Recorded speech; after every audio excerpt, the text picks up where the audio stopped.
But what I wanted to just tell you about myself is the other day at church, I talked about being the Forrest Gump of COVID, but in a way that communicates the exact wrong message.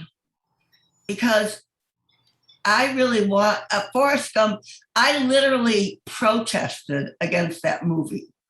I have never seen that movie. And my best friend in my fellowship in San Francisco, we refused to see the movie because we felt like it was a mindless guy going through the motions. And in fact, I wanted to create quite a different life. But, I've ended up being a lot of places and where a lot of the stuff has been developed and in contact with a lot of the primary people that we see out there. And one thing that is coming out, this latest thing with ivermectin, which I'll talk about a little bit, is that as consumers of medical care, you need to start asking your doctor where they get their information from. And so in a way, my giving my background, why, it tells you maybe why I'm motivated to talk about it, but it also tells you whether you want to believe anything I say. And I think that's really important. We've got to start doing that. And so just to start, I was a little girl. I grew up in Michigan. I happened to live in a little town when I was a little girl that is by Lansing, Michigan. It's called St. John's. My dad was there for the ball bearings for an auto company. And I didn't like to play with dolls. And it's the funniest thing, I gotta find the picture. I played with a little book that had minerals on it.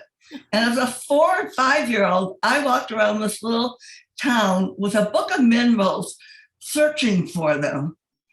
And my mother was very upset with me. She wanted me to play with dolls.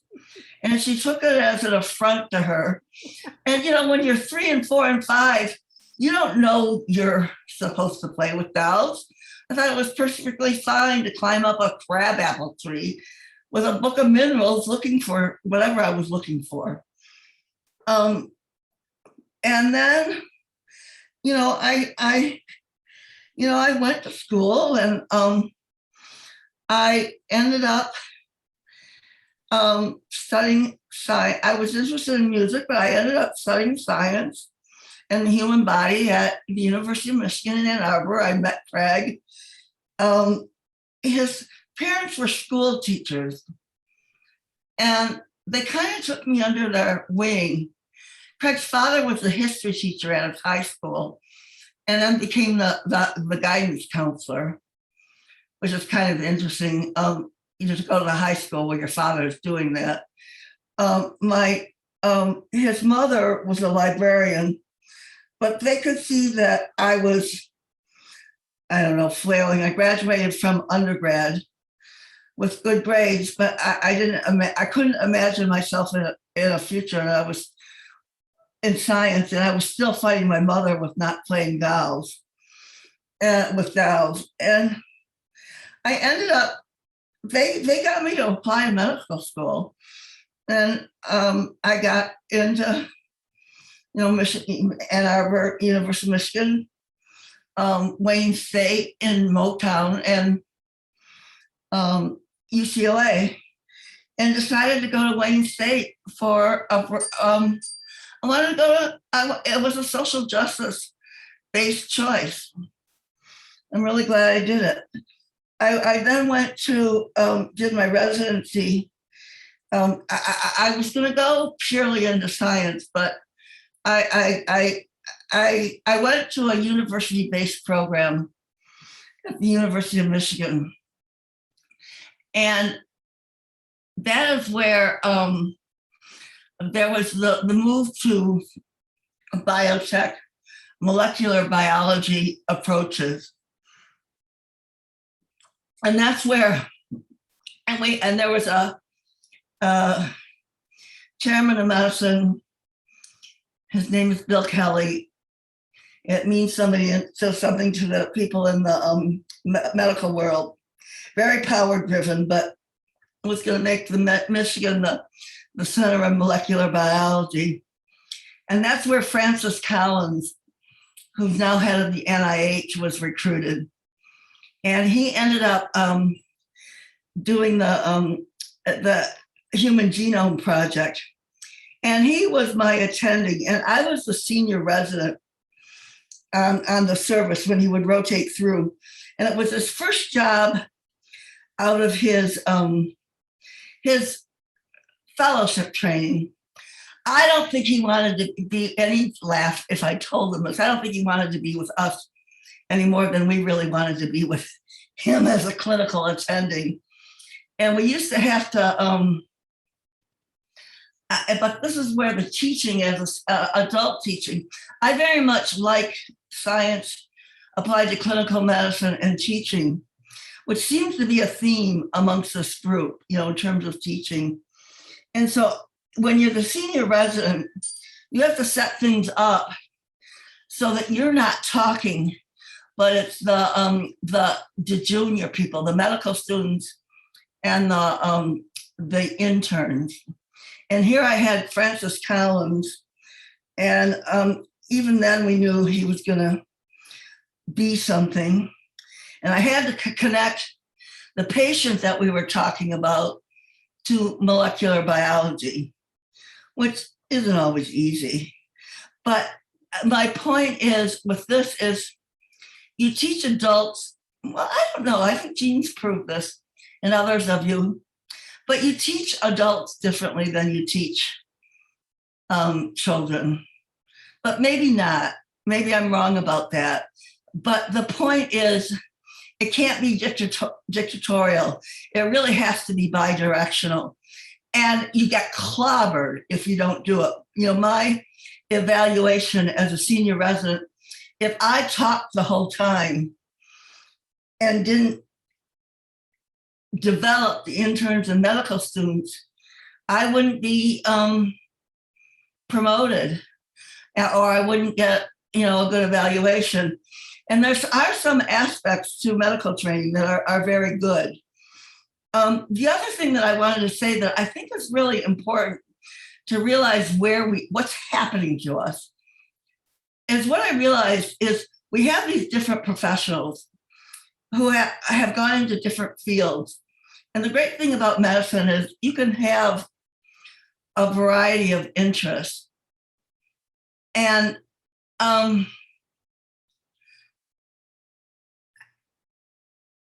and there's a field for you within medicine.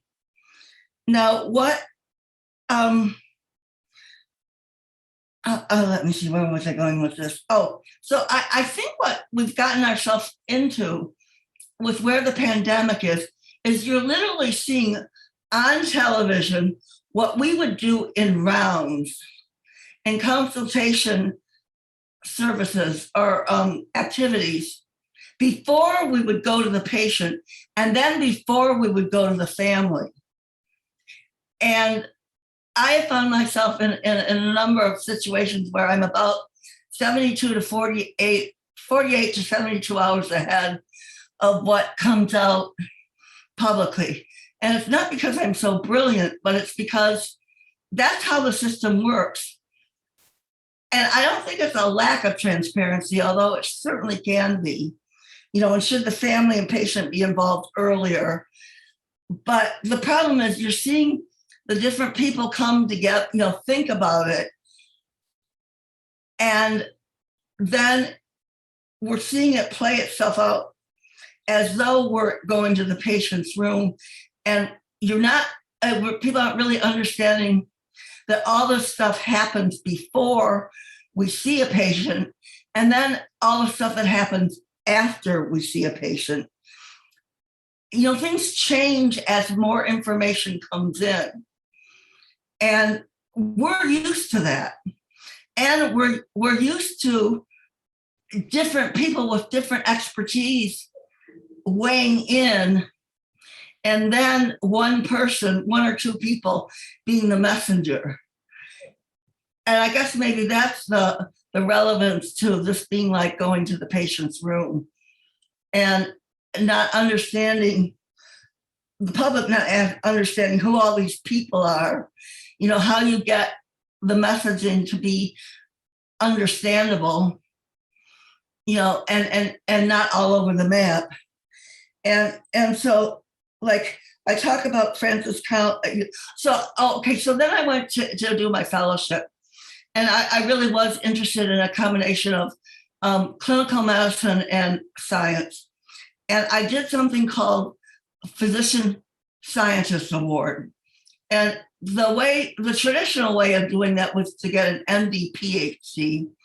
The NIH developed something that was called a Physician Science Award. It's a 5-year training grant where you spend time mostly in a basic science lab rather than a clinical science lab, although not always.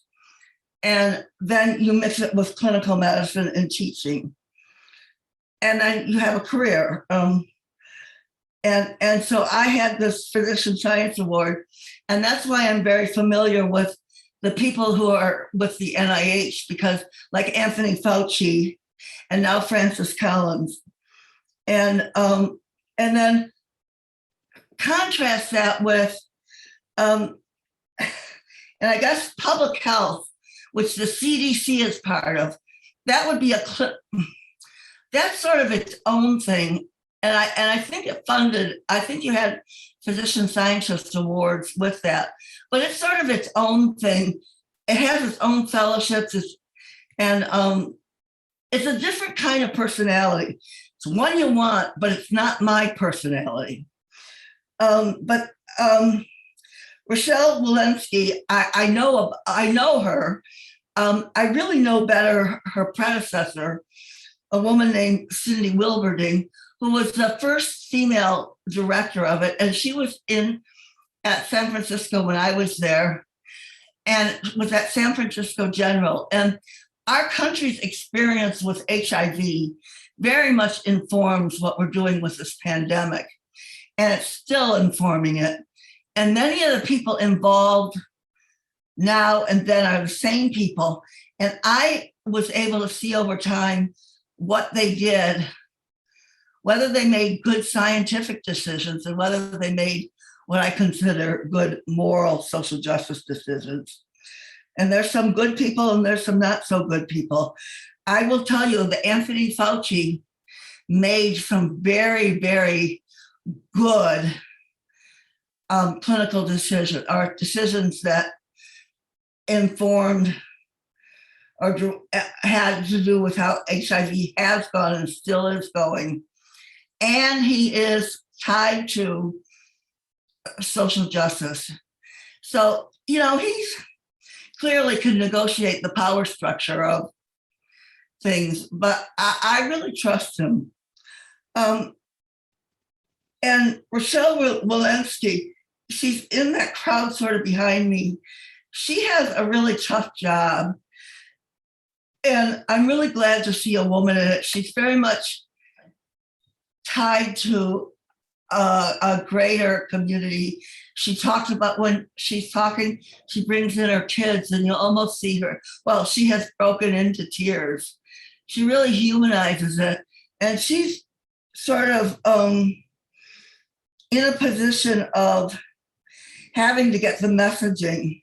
She's having to negotiate these different groups. I had heard from people before this even came up that was one of her strengths. And I trust her. I think we're probably lucky. Now, this is a bit of an aside, but I'm just going to tell you it. My work when I did this Physician Scientist Award at San Francisco was on PCR. My paper, and it was a big spread on Nature and several articles. not that it was really my own, I couldn't have done it without the lab that I was in. This book was written called Ambition and Delight, and there's 8 pages about me in it.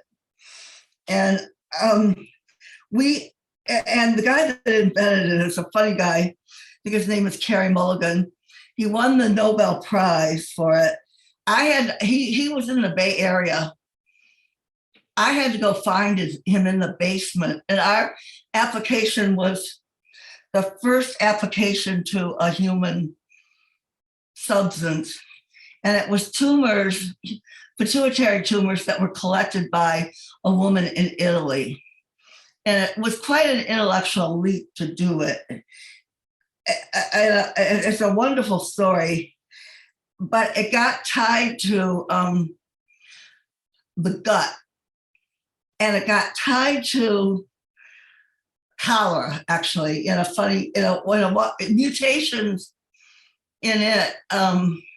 The pituitary tumor were detected in the genome by PCR that are also in the gut with cholera. And it's just, it tells us the universality of how things work, how genes interact with each other. But the funny thing is that it really is what led to Cologuard. If you ever see the commercials, Claudia is the seminal work that developed Cologuard. And the funny story is me actually being, giving my big presentation. And a lot of these people were in the room. And they asked me a conceptual question as to whether we could detect cancers using what I had just done, particularly in the gut. And I kind of messed up the question. And I didn't quite see the intellectual leap because I was so mired in what I was doing. A guy named Ira Hershkowitz and then Harold Varmus, who preceded Francis Collins, asked me the question. And I have, it's one of those things that make you feel badly about yourself. And then I have to watch Cologuard every time on television and be reminded of it. But, and then, of course, PCR comes up as we talk about things. Someday I'd like to tell you the difference between, what PCR is. It's interesting, but just to know that it gets to the, it's a way, it takes a lab to do it. It's a way to get to the genome of whatever DNA, basically, but genome, the genes of whatever substance you're looking for in a specific way, highly specific, almost so specific that you can have the tiniest bit in you. It may not even be active, but it can detect it. That's what's so brilliant about it. So those are the tests. That's the basis of the test, though, that you're, that is the send out. It takes a couple hours, but it takes reagents and certain types of equipment.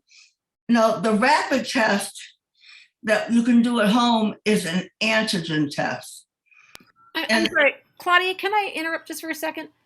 Could we get back to COVID? Because I know people have questions. Yeah, I'm going to go into it right now. I'm done with the personal. Okay. And I understand that. And thank you, Jean, for intervening, because I'll speed it up and I'll get. So what I want to say, and this is relevant, the antigen is a protein, and it's the product of the genome. And so you can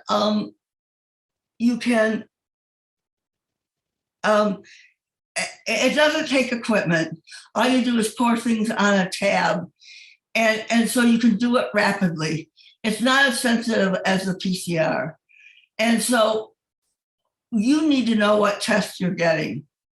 And you can do one at home and you can do the other. Now, I'm going to get to the questions. I can get to the questions that we need to talk about right away.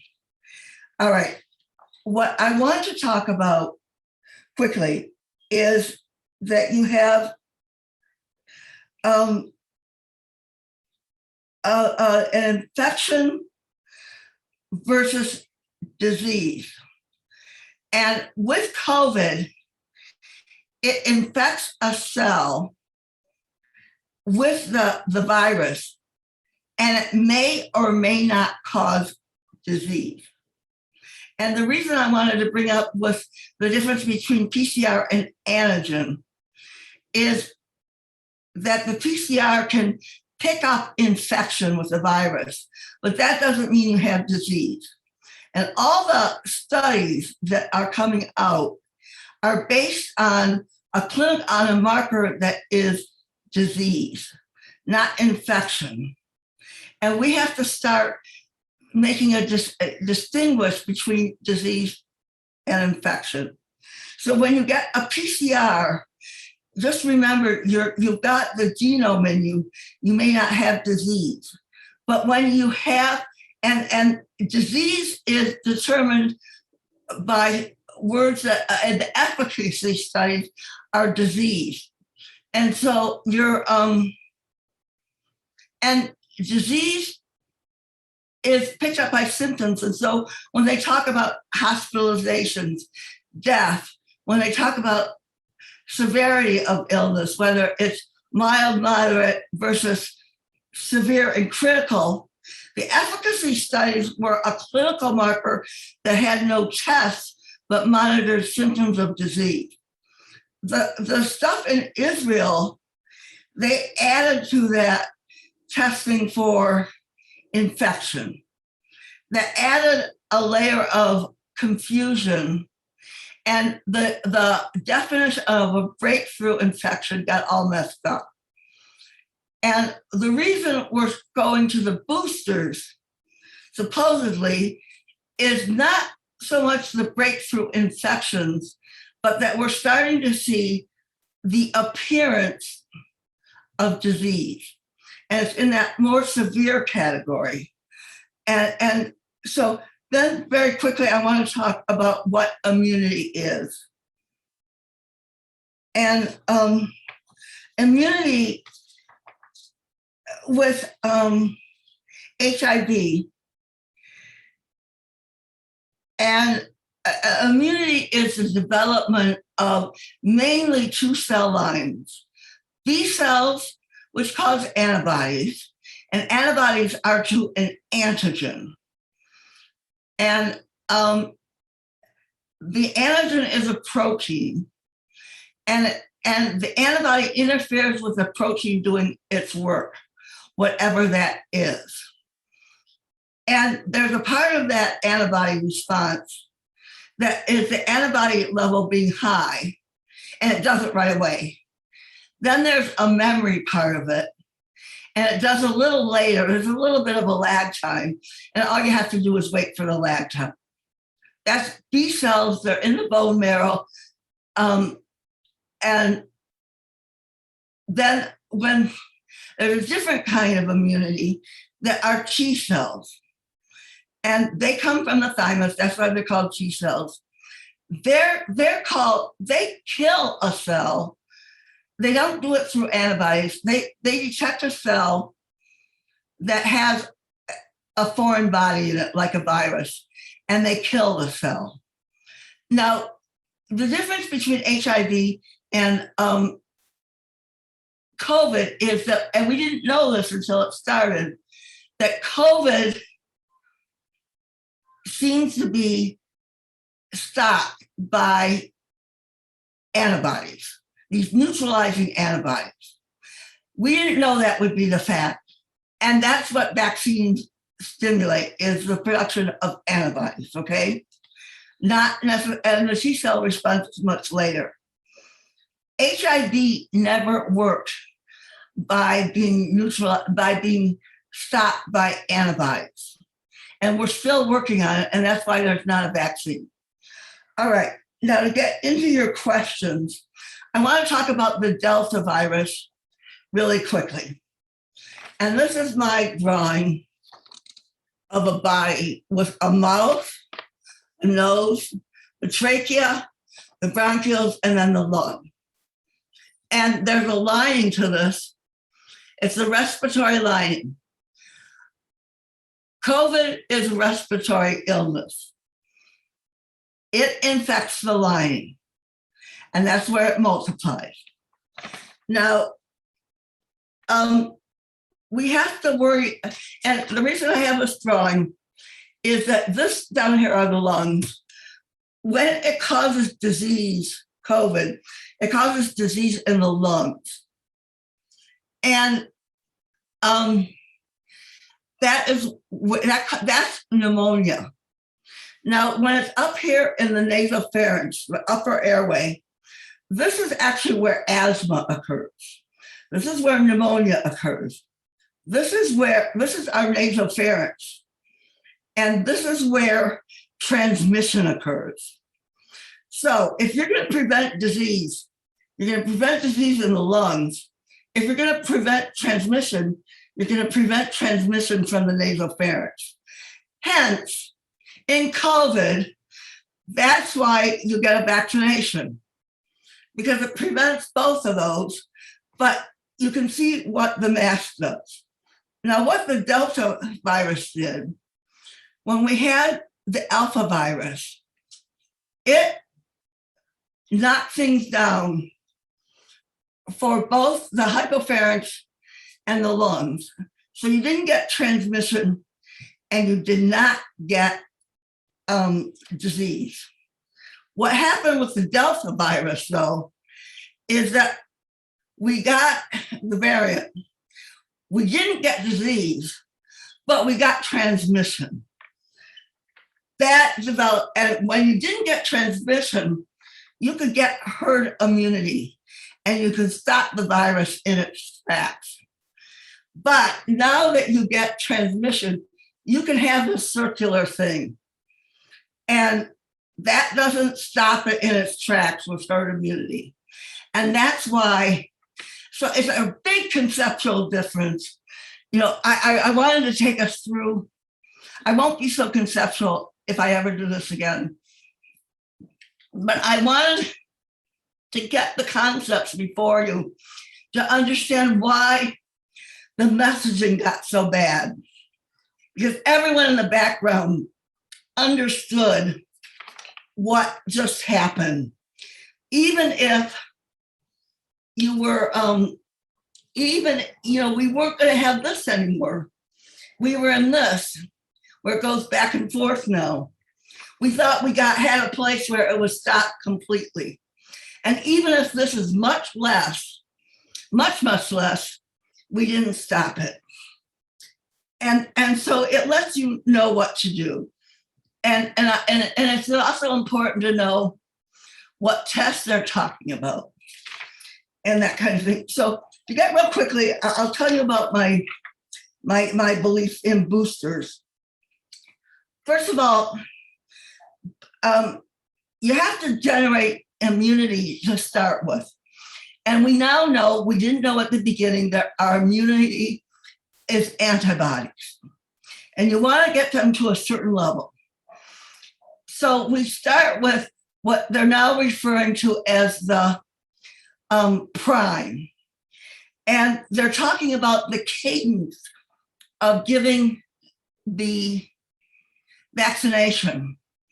Normally, you would give them in a more regular cadence, but we had a pandemic to deal with. So we gave them close together. That's not the best way for the body to develop this immunity, and also develop an immunity where the level of those antibodies is high enough so that it kicks in right away. Because now that we have transmission, we got to be there, Johnny on the spot, to not have transmission. So with the prime, and Donia knows this, I talk about not wanting to call it a booster in an immunocompromised patient. It's just getting there in the first place. And so I really believe in people that are immunosuppressed or immunocompromised. And unfortunately, that comes with age. I really believe in that third shot, not because it's a booster, but because it's part of the prime. So if you're you know, and testing antibody levels, does that work? You know, I can talk about more of that another time, but basically get primed. And then as far as the booster goes, there's the whole global thing, and I really understand that. But to get complete immunity where those antibody levels are high, and we don't put our population at risk for developing mutants that really go, it's not the person with the vaccination that's at risk, it's the person, you know, with the unvaccinated that's at risk.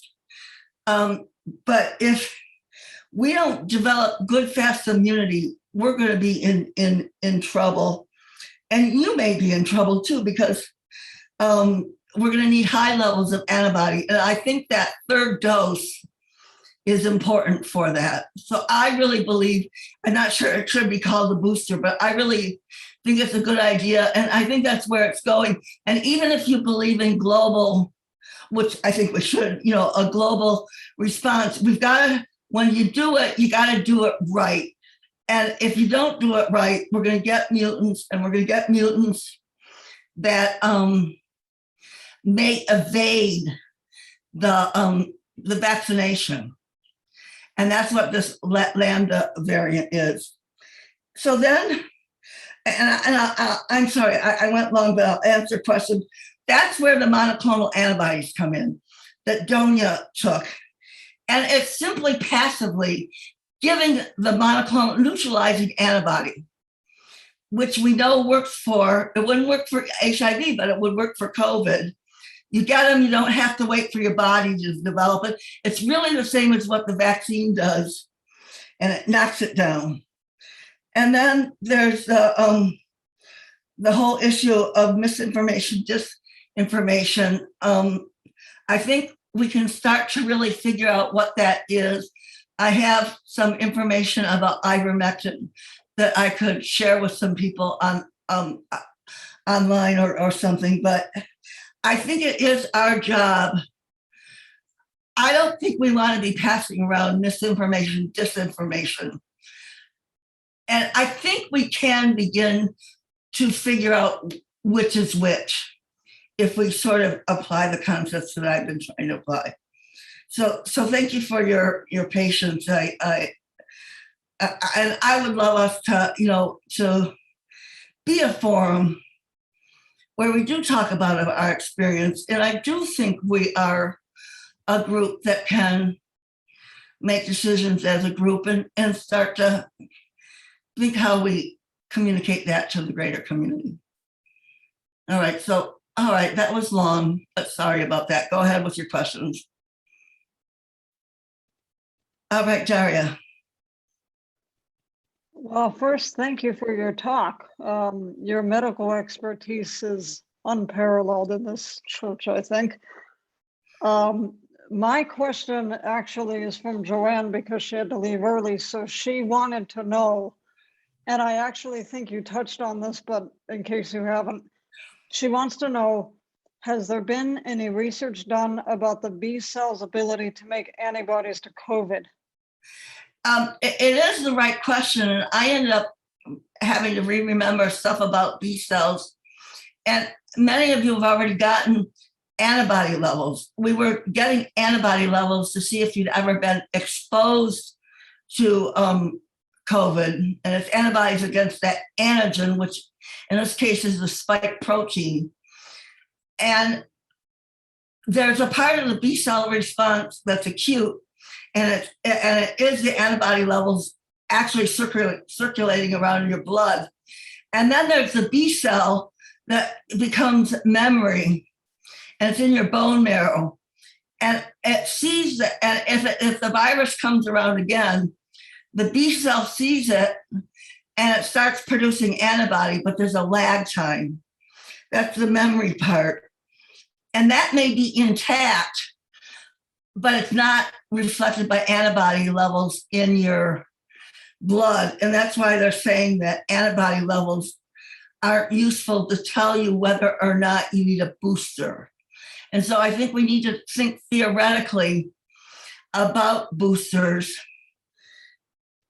and how B cells work. And the answer to Joanne's question is the antibody levels, unfortunately, don't predict if you no longer have immunity. And what did I want to say about, and whether you have immunity to that particular variant. So let me think so I think we need to preserve the cadence. And with developing of immunity in B cells, you usually have three injections. And that's why I think we should have and not a booster based on antibody level, if I'm making sense. So are you saying that it has to do with the lag time response? Yeah, and the lag time response when we had the alpha variant wasn't a big deal. It's now a big deal when we can get transmission back, because we start transmitting back into the pool of unvaccinated people. That's the conceptual leap with Delta coming into the soup. So do we have to, you're saying we need to wait a certain period of time, and do you know what period of time that is? I do, or I don't specifically, but we have developed for vaccines that work by, see, we have two types of vaccines, those that stimulate that T cell pathway and those that stimulate that antibody pathway. And we kind of know the cadence, putting them like we did 3 to 4 weeks apart from each other, like we did with Moderna, is not part of the usual cadence. But we were so worried about the death that was occurring, we squished them together. And so this one 8 months out puts in the right interval and with these pushed together.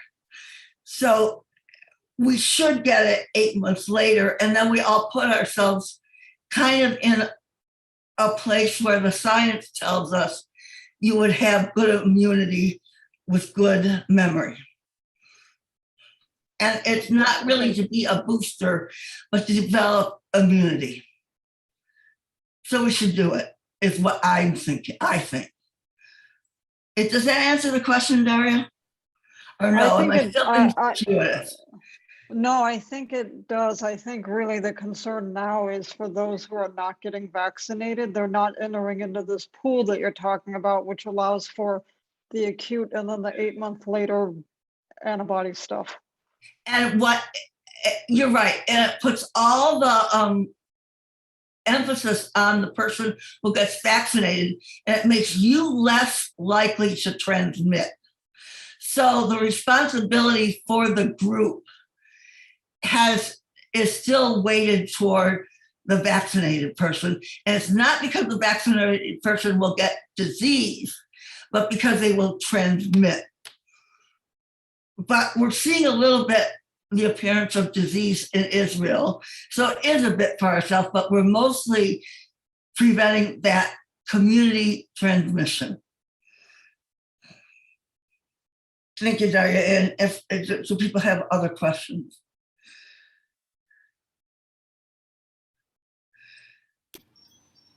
Linda, did you want to ask that question about schools opening? Oh.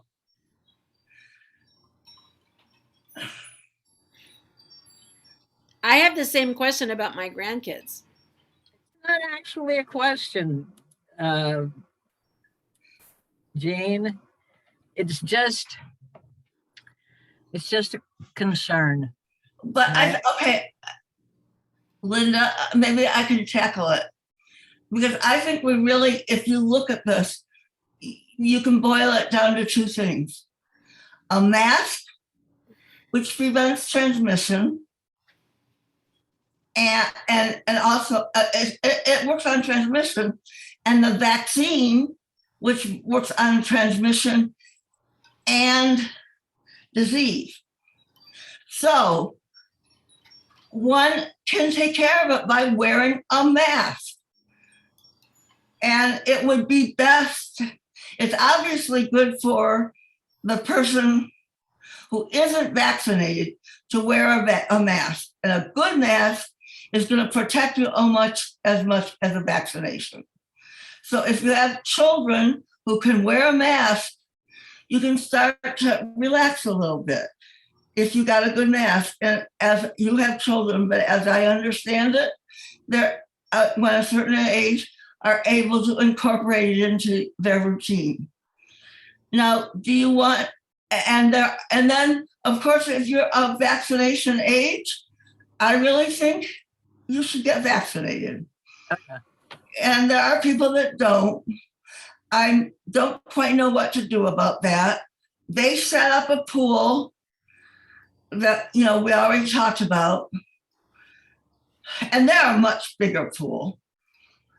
And do you want to go to a school where that much larger pool that has a much larger chance of having the virus? Do you want to be with children that aren't wearing masks? I don't think so. But if they're wearing masks and we're doing some of the other stuff, I think you can begin to feel okay. And then you're around anyone that can be vaccinated, mandated, then I think you can begin to feel okay. And that's what schools are doing, that are science-based. And it's almost just two things, masks and vaccines. But at this point, the way I understand it, at this point, they're not going to mandate vaccines for anyone under 16 at this point, right? Because it's the FDA's. So, I mean, four out of 5 of my grandchildren are under 12. The one who's 20 was vaccinated before I was because he was working in a grocery store. I'm not worried about him anymore. I mean, besides he's grown, but and I just think, I think it's, so one of the ones that's not my actual grandchild, but the one who's been to Peace Camp, will be 8 in September, right? I mean, my grandchildren are 4, 6, 8, 10, and 12.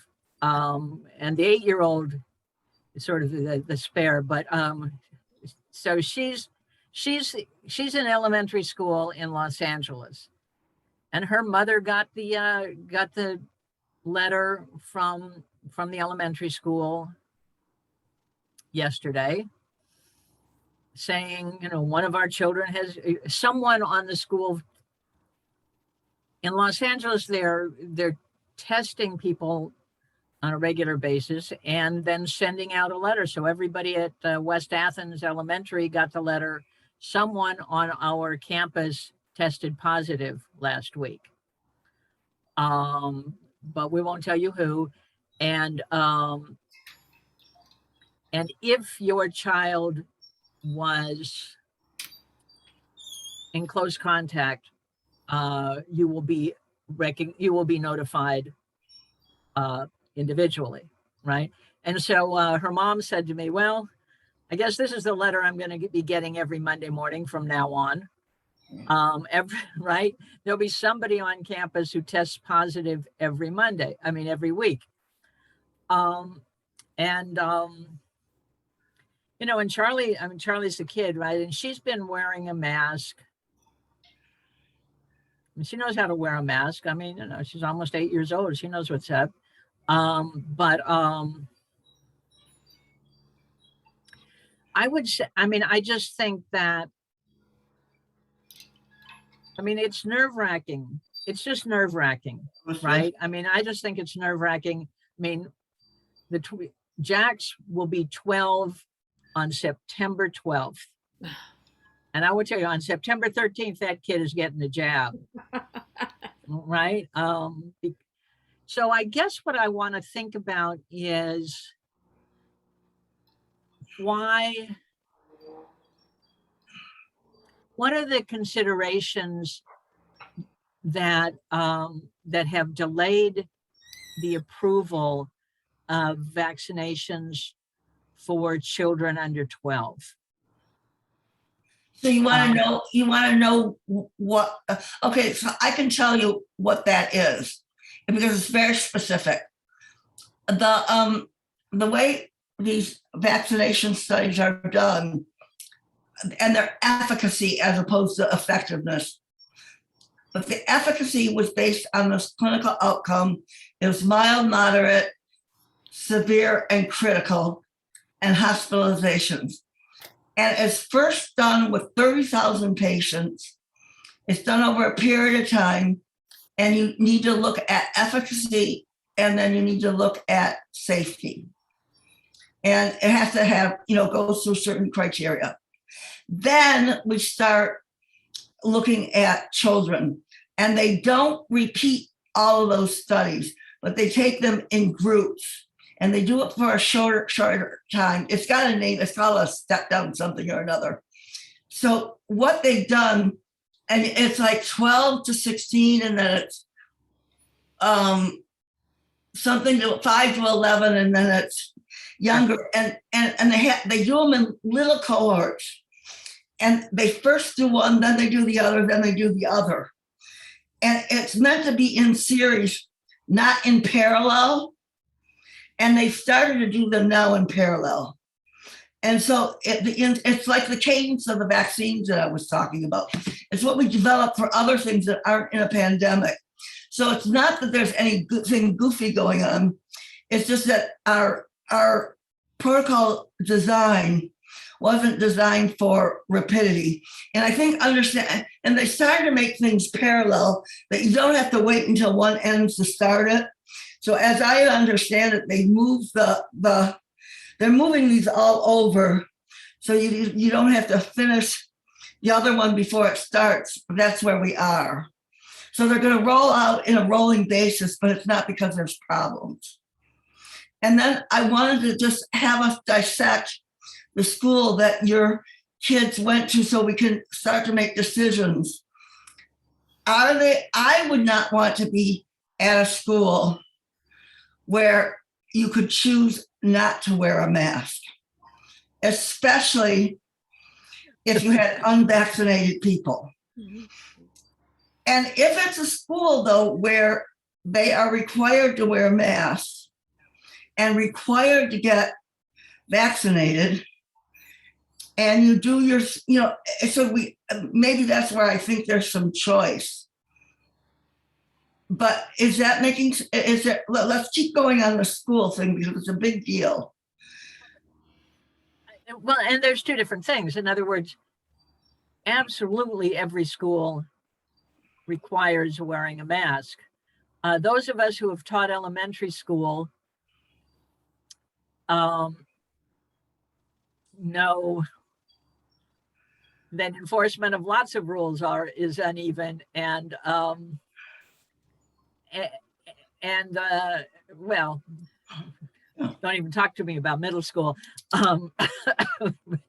which, but I think in general, see, it's just hard. It's just hard. I mean, I'll just tell you, I was at Kaiser today because my husband had to have a routine procedure. And I walked by a person at Kaiser, a clerk, who had her mask off. Yes. So, I mean, she had a sort of, when I walked by her the first time, it was across her mouth, but not her nose. When I walked past her on the way back, it was all the way down here. And then she saw me and she put it back like, great, right? I mean, so she's behind a shield, but I actually know that an airborne virus, can go over the shield and under the shield. Hello. So if the grown-ups at Kaiser don't necessarily have it together, your ordinary 7-year-old is going to take off his nose and sneeze and then wipe his nose and then put his mask back on. right? I mean, those of us who have been around 7-year-olds know how that works. Yeah. So I'll just say that it's obviously all the schools are enforcing masks. Obviously, it's better to enforce a mask than to just say, what the hell, kids aren't going to wear masks, forget it, right? Obviously, 90% enforcement of masks is a whole lot better than zero. I want to say something real quickly about the sneezing. The way it's transmitted, and this is something that Trump didn't want publicized, is if you notice social distancing isn't as big a deal now as ventilation. So if you think about smoke, it gets aerosolizes, these little things. It's actually not in as much the big droplets that you sneeze with. And so it's the ventilation. So if you think about if somebody's smoking, when they cough, well, in a way you see the smoke coming out of their nose, but that's not the big deal. The big deal is when it gets aerosolized and spread throughout a room. Yeah, good point. Okay. Yeah. I'm sorry, can I see your face? I saw that research come out last summer. I mean, actually, about when they realized that it was aerosol and not droplets. Right. I mean, I think it was way last year that came out. Yeah, and it's a conceptual difference. And I think it can make you feel a little bit better by the time that you're around that person. Oh, I know what I wanted to say. This is why being outside is so important. And to the extent education can come outside, you're not going to get infected likely because that smoke isn't going to accumulate. Now I have pictures of the schools during the flu pandemic of 1918 of people holding class outside. You're right. Right. So that makes a lot of sense. I just think a lot of everything that we're doing at this point comes down to how people deal with their own anxiety levels, how people deal with their risk tolerance. But on the other hand, and I think that's part of it, I also think that something that to my mind is very important is to understand that science is a process. Mm-hmm. And that when we were doing some things at the beginning of the pandemic that, like wiping down all our groceries with bleach and water and bleach,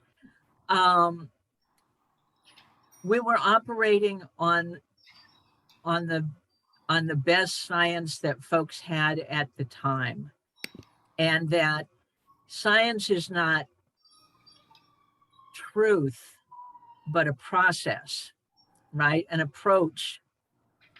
And that when things change, it's because new information has been revealed. People have figured shit out that they didn't know before.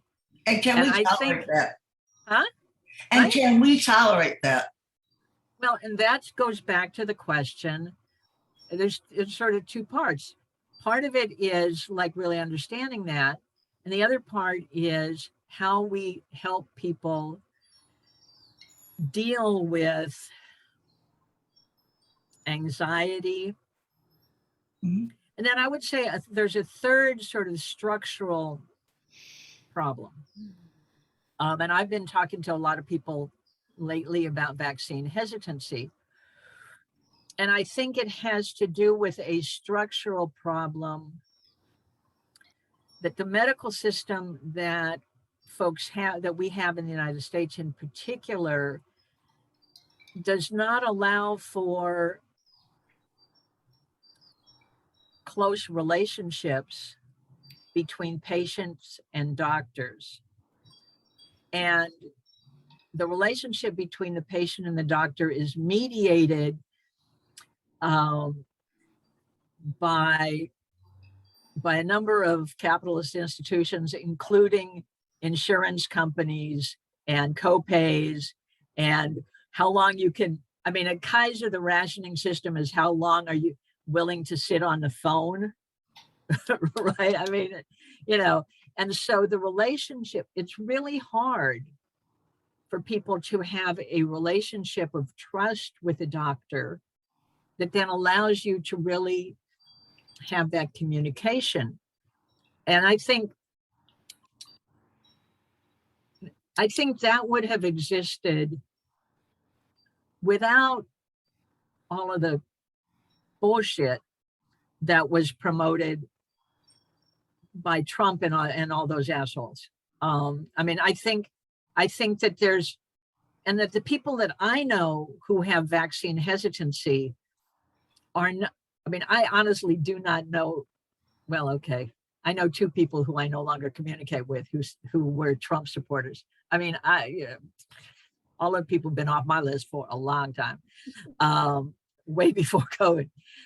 But I do know people who have had bad experiences with the medical system, been denied care because of lack of resources or access, and therefore it's hard. And what's too bad is I keep seeing Craig nodding, right, when I start talking about that, and I just think it's I'm gonna let the guys talk once in a while. one short statement. What's too bad is the Affordable Care Act literally was going to address that. And to get to what you're saying, Linda, it was going to get out the capitalist things that interfere with the interaction, and that perhaps lets you understand why that was being killed. So I agree with everything you just said. So I love this discussion. I'm sorry it's so late into it. Come on, Craig, you go ahead. I know Daria has her hand up. My question was about the testing at the schools. That if you have the faculty vaccinated, if you have the kids who can be, and then everybody masked, and you're doing this testing, and so somebody is infected, has a positive COVID test, they may not have disease, they could be transmitting, but if everybody's wearing a mask, is the testing creating a kind of false panic where what you said, Linda, you're going to get the memo every Monday that somebody tested positive, and how do you work with that? I guess that's the question, Claudia. I think we're wanting to deal with transmission. That's what the herd immunity is. And testing has become far more important. There's these on-site ones that are antigen. There's a send out that is PCR. Is that too long? And I'm going to introduce something here. When you've been exposed, it's called quarantining. When you actually have the disease, it's called isolation. When you isolate, believe it or not, the time that you have to be away from people is shorter than when you quarantine, because we have to, and the quarantining is the appearance of either infection, which I'm going to say is test, or symptoms. You have to have the incubation period in the body. So it's longer than the isolation period. And the whole idea is to prevent transmission. And if you've done, so for the group, you want to prevent transmission. For the individual, you want to prevent disease. If you get infection and you prevent disease, if you're over 12 or over 16, you can get the monoclonal antibodies and you won't get disease. If you're under 16, you still can't get the monoclonal antibodies. So,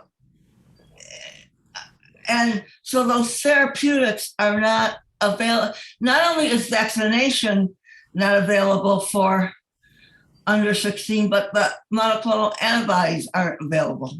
Go ahead. 12-year-olds can get vaccinated. Oh, I'm sorry, what did you say? 12-year-olds can get vaccinated.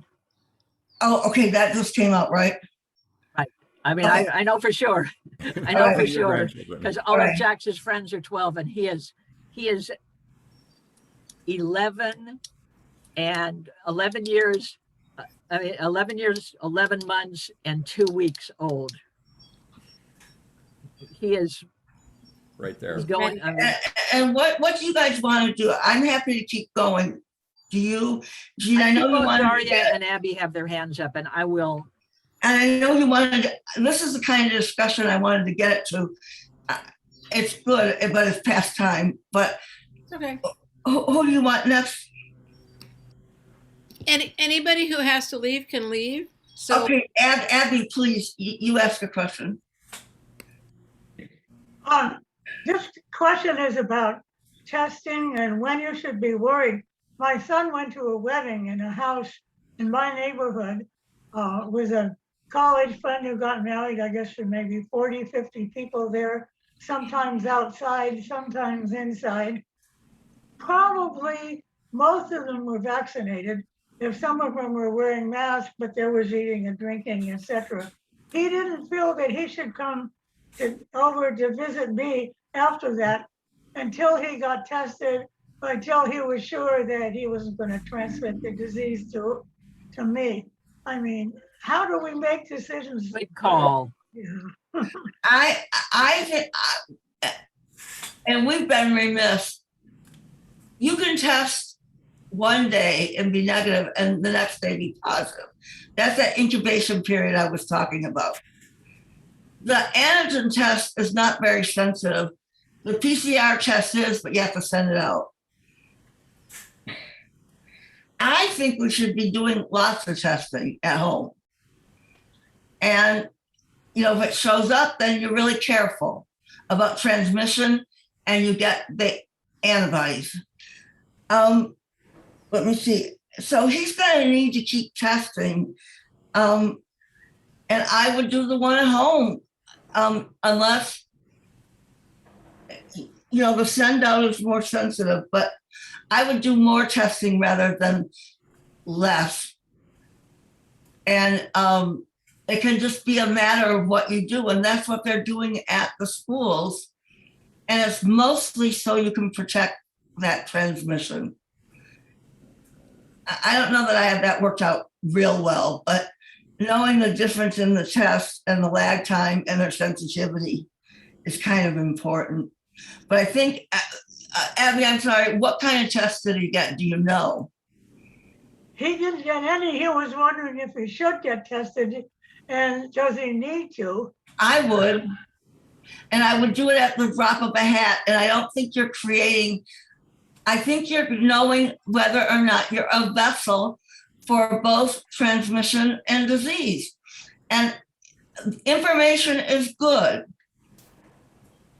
And Linda, let's just think a little bit about your situation where you get this letter. I would sure test myself. But if it's negative for that day, I would be comfortable. Then I test myself again. Then I test myself again. And I guess if you get the first letter, you don't have to quarantine. It's whether you have to quarantine or isolate that changes it. And yeah, I guess the way I would think about it, and this is why these conversations are good, I would see getting the letter as a reason to test. I would see being exposed as a reason to quarantine, and I would see getting the disease as a reason to isolate. Or if he doesn't know whether he was exposed or not, that's the question. Okay, that's a good question. But the You're point out is, in the Abby, world. We have a pandemic. You're being exposed all the time, so you should test on a regular basis. that's the thing. And I would say, and I can talk to you a little bit more about how to find where to test if he doesn't know that.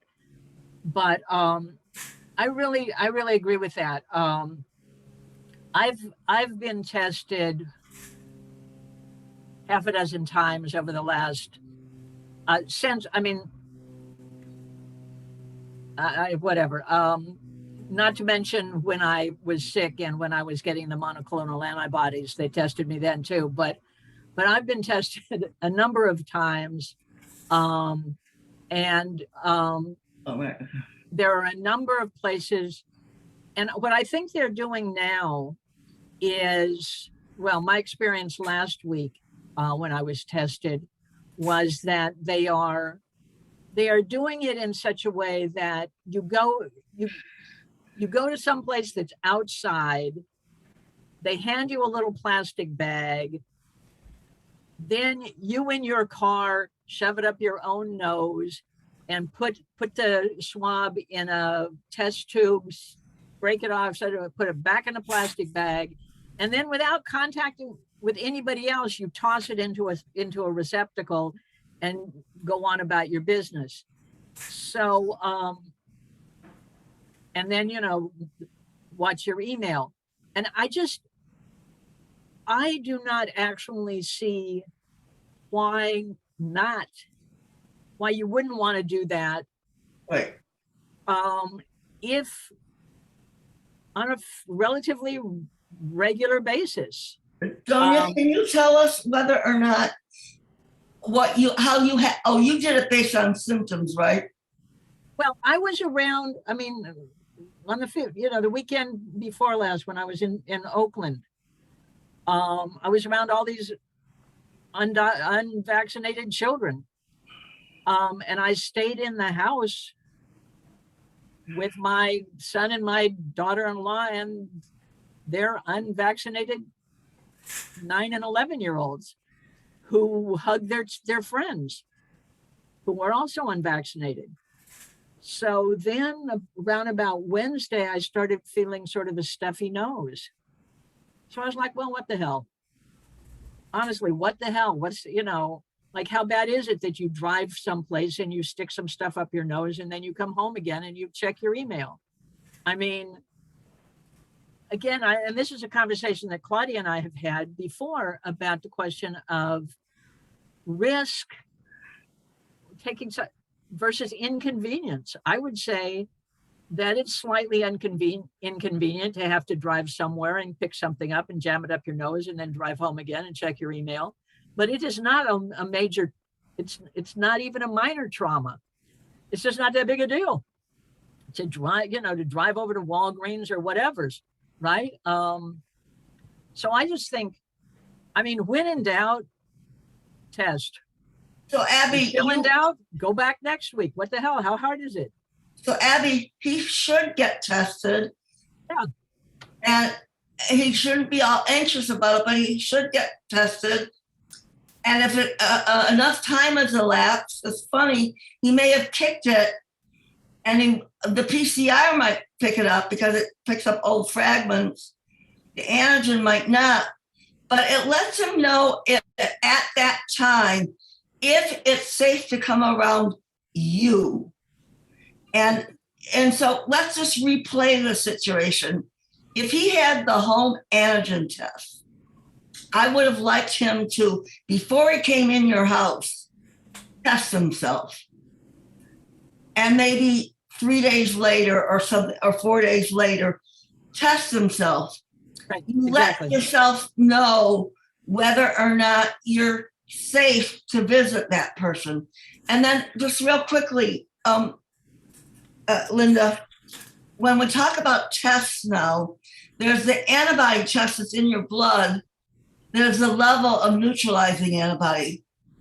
Then there's the test as to whether or not you have the virus, which is different. And the virus is the PCR test and the antigen test. So there's 3 tests, the antibody in your blood, and then the ones for the virus and the antigen and PCR. So we got to keep them all together. You had all 3 positive at one point.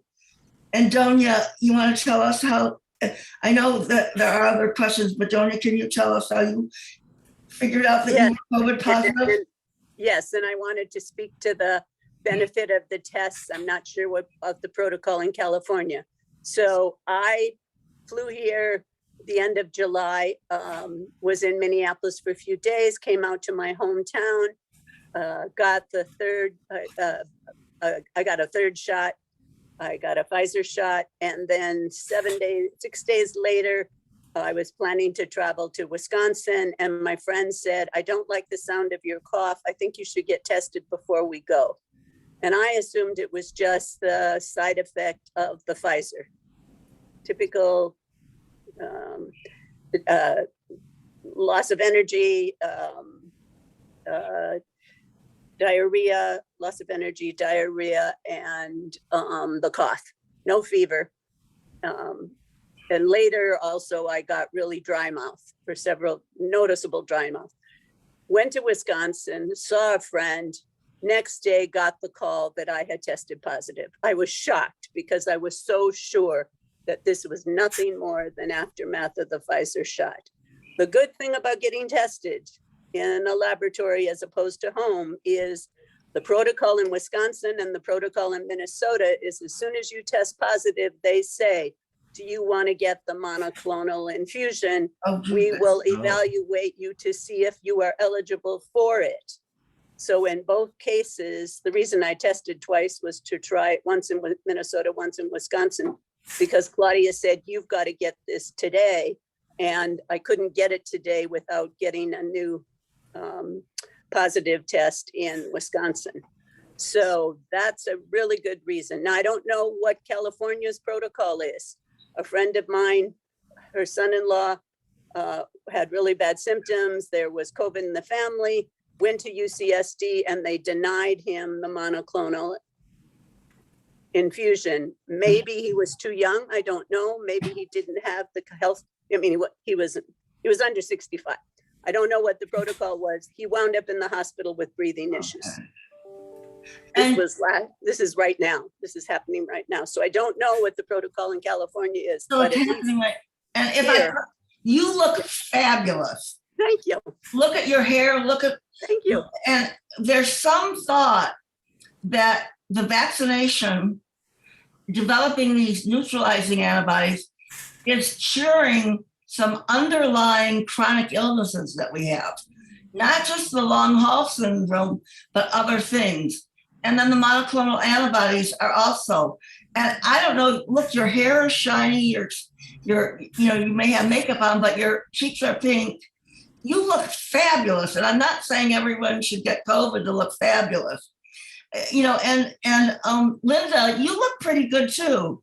So, and I just wanted to go back to my sister. She tested positive the day after I did, which sort of indicates that I didn't get it on the plane because of the time frame of when I flew in and when I got the symptoms, which was more like August 9th or 10th. She got it on the 10th.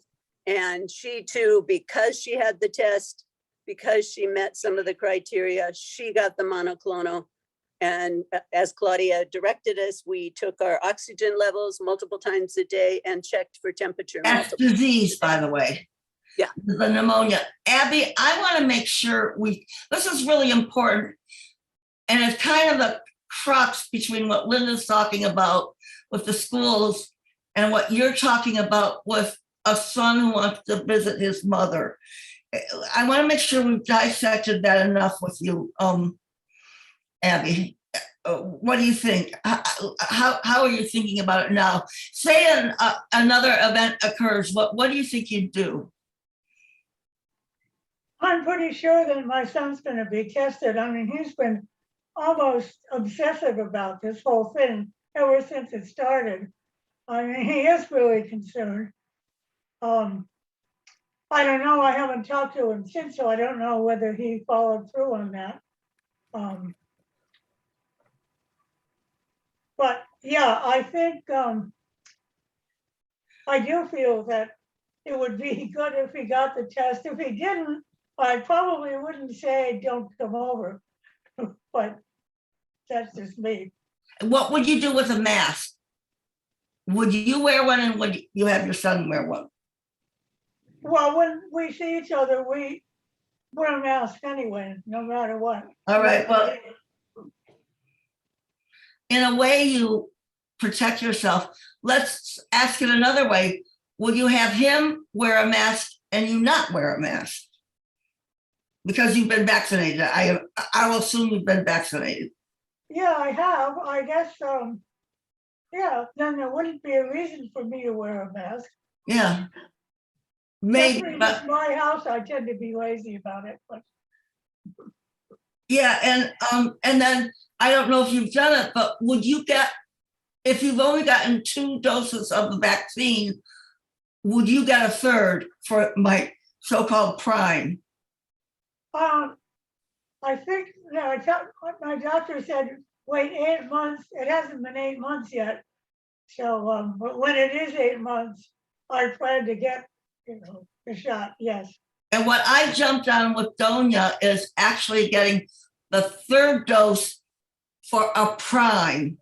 And I would say you're inadequate because you have underlying, you're high risk. I would get I wouldn't wait for the booster 8 months. I would get the 3rd dose for the prime. What do you have to say? Like when I walk into pavilions and I want my 3rd dose. You have to say that you're immunocompromised or you're high risk. That's all you have to say. Oh, okay. Because I'm 81 years old. I have asthma, something, diabetes. I mean, it's pretty well under control, but There's a form, I downloaded it. It's from the state. It's a self-attestation. All you have to do is say, I'm in one of these categories and sign it. You don't have to have proof from a doctor or anything else. you don't even have to say what you got. Oh, yeah, you do. You do. Check some shit. Sorry. Yeah, you do. If you got the J&J, they're still figuring it out. If you got one of the mRNAs, the Moderna or the Pfizer, Yeah. I'm not sure it matters, but they're doing studies on mixing and matching. So they kind of want you to get a 3rd dose of the same one. I bet we're going to mix and match, but right now it's the same one. Mhm. And so I don't know if you mind sharing, Abby, but which one did you get? Yeah, the Pfizer. Yeah, and that's going to be the easiest. I think you can go in right now and get your 3rd dose. Of course, you should talk to your doctor, but there are 2 things they're rolling out, the 3rd dose and the booster. And so the one for 8 months is a booster, but the 3rd dose is to make sure that you're adequately primed to start with. And I would kind of want to be adequately primed if I were you. Okay. Do we want to say anything more? Do we want to discuss any more? Do we have any? Daria, okay. And Jean. Well, I wanted to speak to your ventilation comment and the analogy of the smoke, because I immediately thought of when you first spoke with me about ventilation was when they had these non-smoking sections on the airplane and how little sense that made because smoke travels. So, that's hilarious, by the way, with this whole, do you want a non-smoking section? The air's not going to.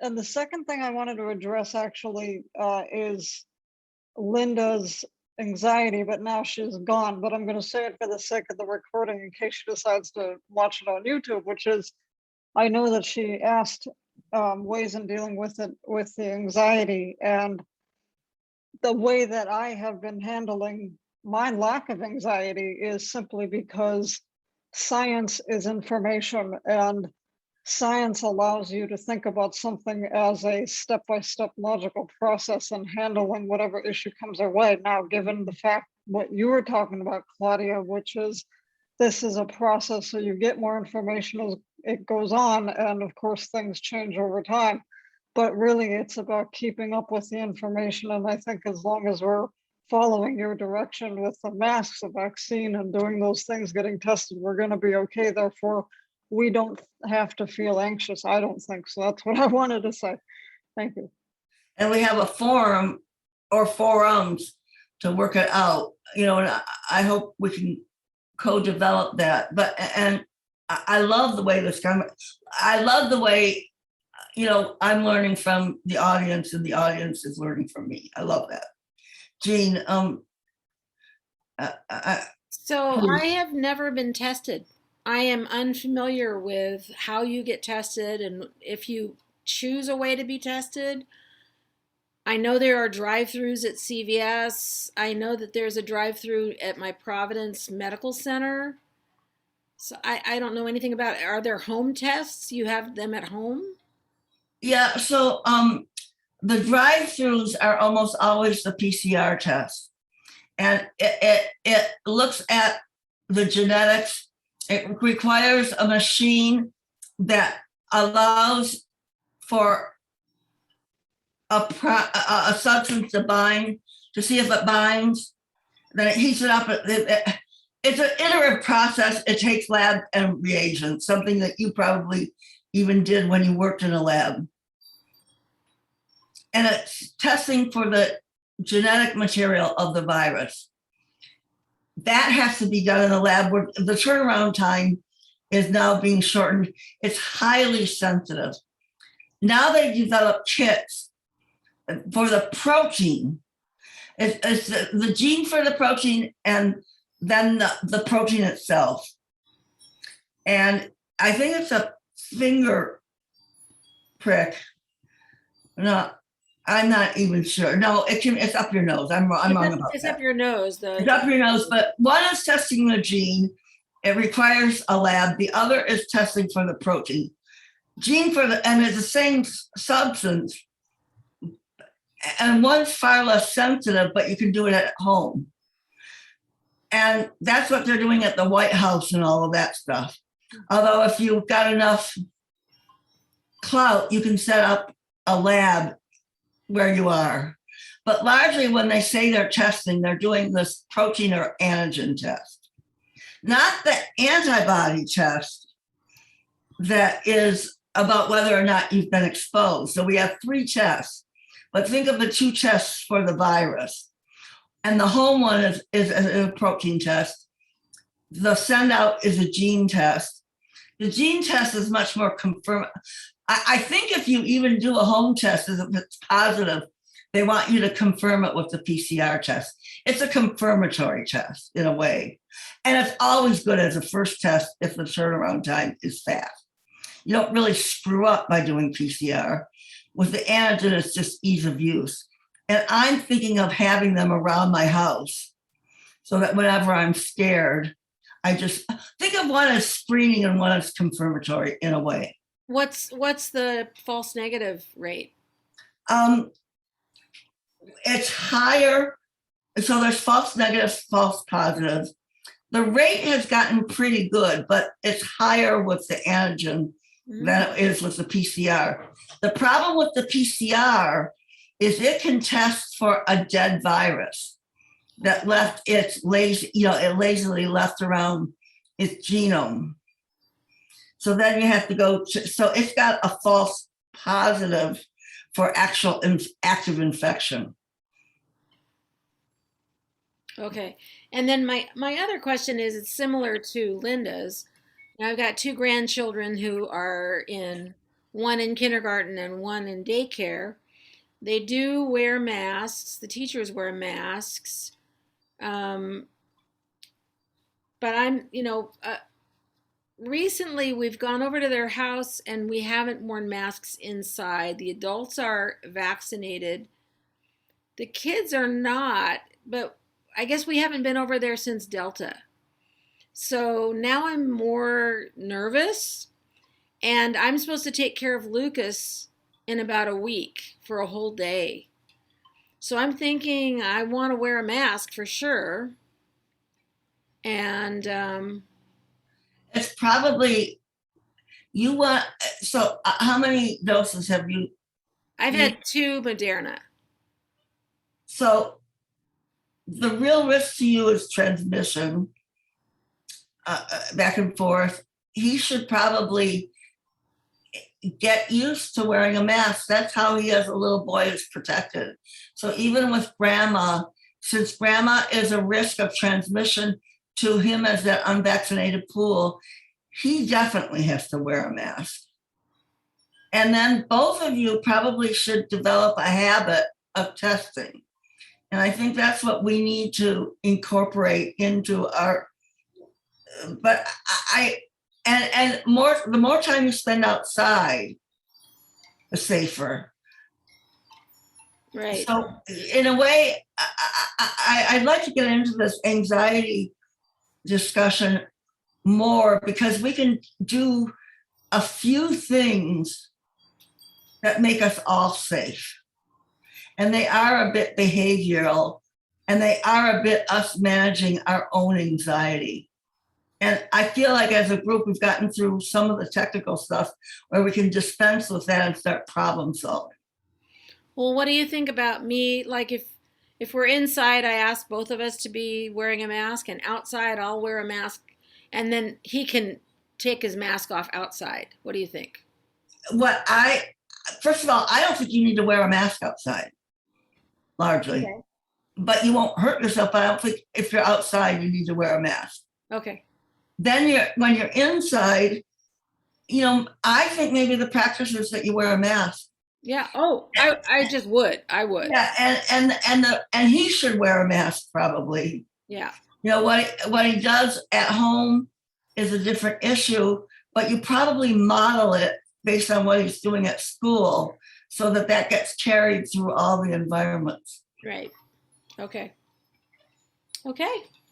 All right. Thanks, guys. All right. Thank you. This has been awesome, Claudia. I like the tie-dye. Thank you. Oh, as long as you're still there, I don't know anything about the monoclonal antibodies. What does monoclonal mean? Well, remember when they were at the beginning, they were asking people who survived to donate plasma for convalescent plasma. And what they would literally do is sterilize it, and they would inject it in people. And they figured if you survived it, you had something good in your blood that would make somebody else survive.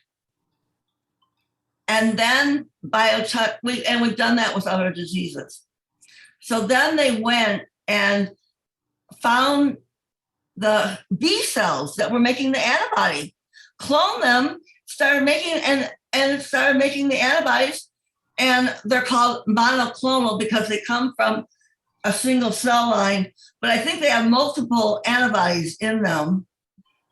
And then they inject you, and so they were derived from patients' convalescent or plasma. And then, so does that make sense to you, Jean? Uh-huh. Yeah. And Regeneron has two different things in the mixture, in the infusion.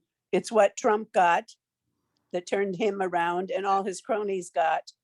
And it's what Governor Abbott just took. And it keeps you, the way it was described to me, I think maybe by Claudia, is that it coats the virus, those spikes, so that it can attach to the cells. And the bad thing is DeSantis owns stock in that company. Oh my gosh. And he's not letting people wear masks, and he's not promoting vaccines, but he's promoting Regeneron.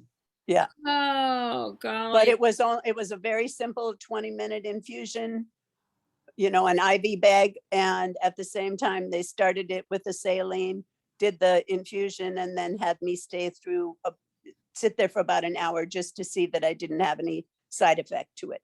It's less dangerous. I mean, it's less stress on the body than a vaccine. So does California routinely give that to people?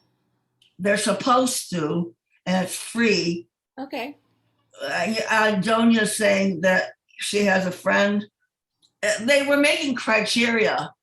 Yeah. I tell you, I think we should give it to everyone that gets is positive. I don't know what's happening with that. The criteria they were using is over 65, underlying condition, your body mass index. If you have something like diabetes or transplant, then it was real easy to get it. And The only thing I can figure with him is maybe he was younger, But but they're starting to his say family that, had COVID, so.